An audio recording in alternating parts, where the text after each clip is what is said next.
আমাদের দেশে আসলে আঙুর চাষ হয় না বলেই প্রচলন আছে, কিন্তু আপনি প্রমাণ করে দিয়েছেন বাংলাদেশে আঙুর চাষ এখন পুরাতন হয়ে গেছে যে আঙুর চাষ, মিষ্টি আঙুর চাষ হয় না বাংলাদেশে। জি জি জি জি এটা পুরাতন কথা।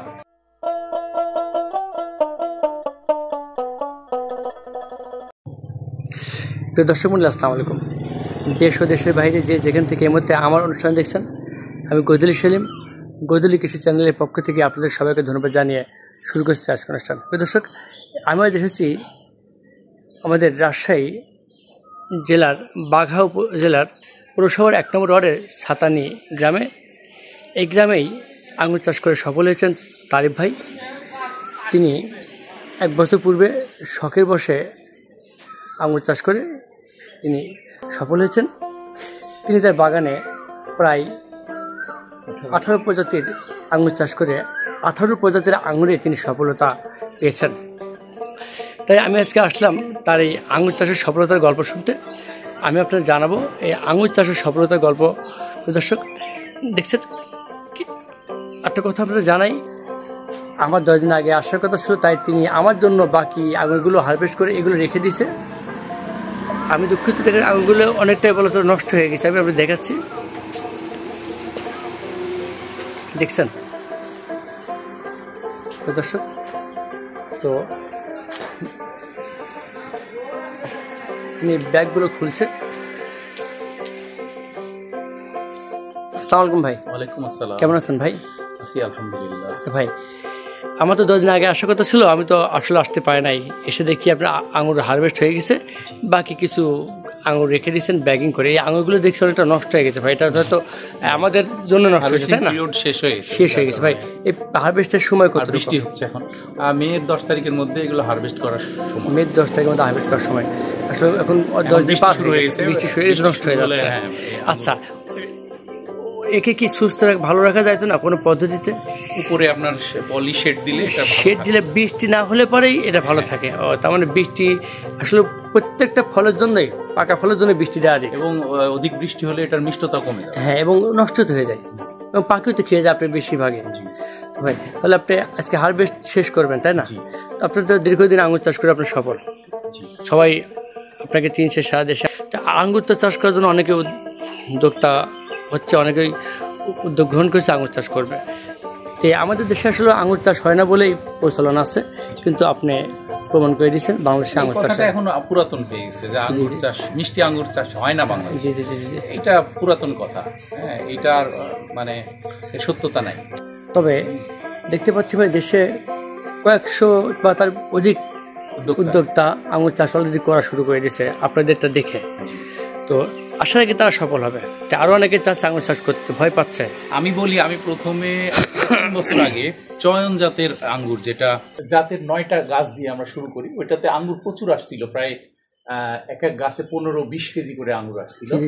কিন্তু ওই জাতটা আসলে ভালো ছিল না, কিছুটা মিষ্টি ছিল কিন্তু খেতে ভালো ছিল না। তো তারপরে আমরা জাত সংগ্রহ করা শুরু করি। সেখানে প্রায় 18 রকমের জাত আমি সংগ্রহ করি, এবং এর মধ্যে আমি দেখছি যে বাইকুনুরটাই সবচেয়ে বাংলাদেশের সুইটেবল। এর পাশাপাশি ভ্যালেজ আছে, তারপরে আপনার ডিকসন আছে, গ্রিন লং আছে। এই জাতগুলা বাংলাদেশে বাণিজ্যিকভাবে চাষ করলে সেই কৃষক লাভবান হতে পারবে বলে আমার মনে হয়। এই চারাগুলো আপনি বিক্রয় করছেন সর্বোচ্চ 400 থেকে 200-300 টাকার মধ্যে, তাই না? জি। তো সবচেয়ে বেস্ট জাত কোনটা? বাইকুনুর। এটা বাইকুনুর, তাই না? জি, বাংলাদেশের জন্য আবহাওয়াতে বাইকুনুরটা। হ্যাঁ, কেন ভালো? ওজনটা বেশি, স্বাদটা ভালো, তাই তো? ভালো, দেখতেও সুন্দর। দামটা বাজারে কেমন? দাম এরকমই 400 টাকা খুচরা বিক্রি হচ্ছে। আঙ্গুরের সিজন। হ্যাঁ, আর এটা কিন্তু আরেকটা বিশেষত্ব হলো, এই আঙ্গুরটা আপনার 2 বার হয়। যদি শেড থাকে তাহলে, আমার এই গাছে গতবার এই যে এখানে কয়েকটা হয়েছিল, যেহেতু নিচে ছিল, সানসেট নিচে ছিল। তো এরকম যদি শেড দেওয়া যায় তাহলে 2 বার নেওয়া সম্ভব, তাই না? তাহলে বাইকুনুর যাতে বছর 2 বার হয়। জি, বাইকুনুরটা সবকিছু বেস্ট বাইকুনুরটা। তবে 1 বিঘা জমিতে কতটুকু চারা লাগে?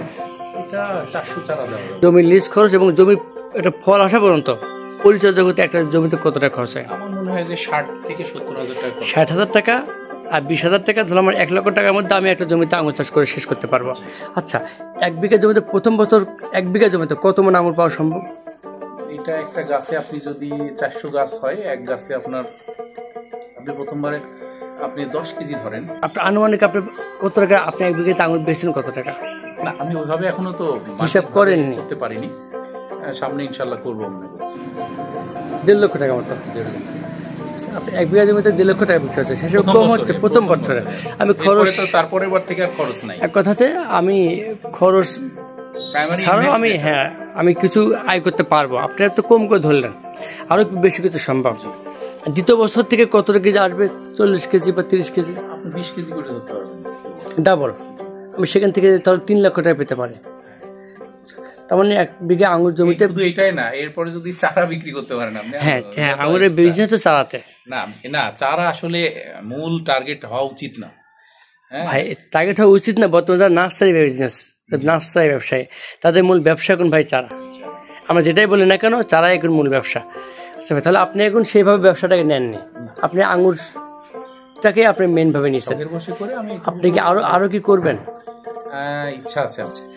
চলো ভাই, এই এক বিঘা জমিতে 1 লক্ষ টাকার মধ্যে খরচ করে আমি বছর শেষে 1.5 লক্ষ টাকার মতো আমি আঙুর বিক্রি করতে পারবো প্রথম বছরে, প্রাথমিকভাবে।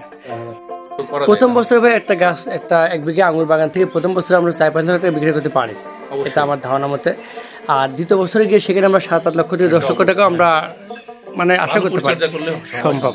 এক বিঘা জমিতে 1 লক্ষ টাকা খরচ করে পরবর্তী বছর শুধু বীজ আর সারের বাদে খরচ নাই। আচ্ছা, সার বেশি দিতে হয় নাকি ভাই বীজ বেশি দিতে হয়? বীজ মানে গাছের ওই মাটির উপরে নির্ভর করবে যে কি দিবেন। মাটি এটা দোআঁশ মাটিতে হয়, লাগানোর সময় কি কোনো মাটি দোআঁশ দিলে দোআঁশ মাটি। হ্যাঁ, আমরা যেটা প্রথমবারে করছিলাম যে দোআঁশ মাটির সঙ্গে 50% দোআঁশ মাটির সঙ্গে আপনার কিছু ওই যে নুড়ি বালি, যেটা নুড়ি বালি, মোটা বালি, মোটা বালি, যেটা ডোমার বালি বলে। এটা কেন দেওয়া হয়? এইটা ওই এর যে শিকড়টা, এটা খুব দ্রুত এটাকে গলতে সহায়তা করে। লতা জাতীয় গাছের শিকড় না, বালিতে শিকড় গজায় ভালো। হ্যাঁ, আর আপনার ওর সঙ্গে আমরা যে ইটের রাবিশ দিই, ইটের গুঁড়া, যেটা এই চারা রোপণের আগে ইটের রাবিশ এবং ঢালাই বালু যেটাকে বলা হয়, এইটার সঙ্গে আরো হচ্ছে আপনার ভার্মি কম্পোস্ট অথবা কম্পোস্ট সার, এইটা মিশ্রণ তিনটা এক জায়গায় করে 50% আপনার এই একটা চারা গোড়াতে কতটুকু মোট ইটের গুঁড়া, বালি, কম্পোস্ট 20 কেজির মতো 20 কেজির মতো দিয়ে তারপর চারা রোপণ করতে হবে। ব্যাগে সেটা করতে হবে।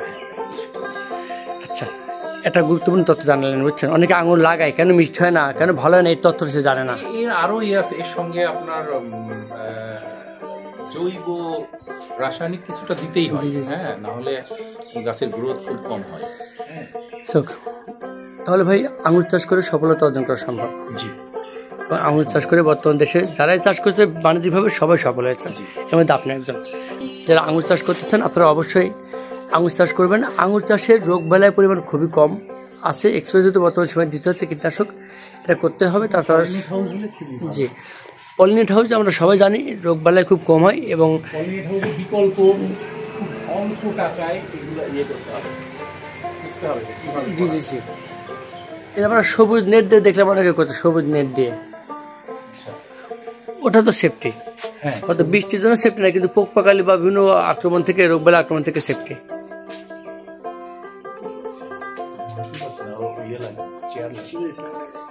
প্রিয় দর্শক, আমি আপনাদের জানাতে পারলাম আঙুর এর তথ্য, আঙুর বাগানের তথ্য, আঙুর ফুল কীভাবে চাষ করবেন, কতটুকু জমিতে কীভাবে চাষ করবেন, কতটা চারা লাগে এক বিঘা জমিতে কেমন খরচ হয় বিস্তারিত। প্রিয় দর্শক, যারা আঙুর চাষ করবেন অবশ্যই বিস্তারিততার সহিত আঙুর চাষ করতে পারবেন।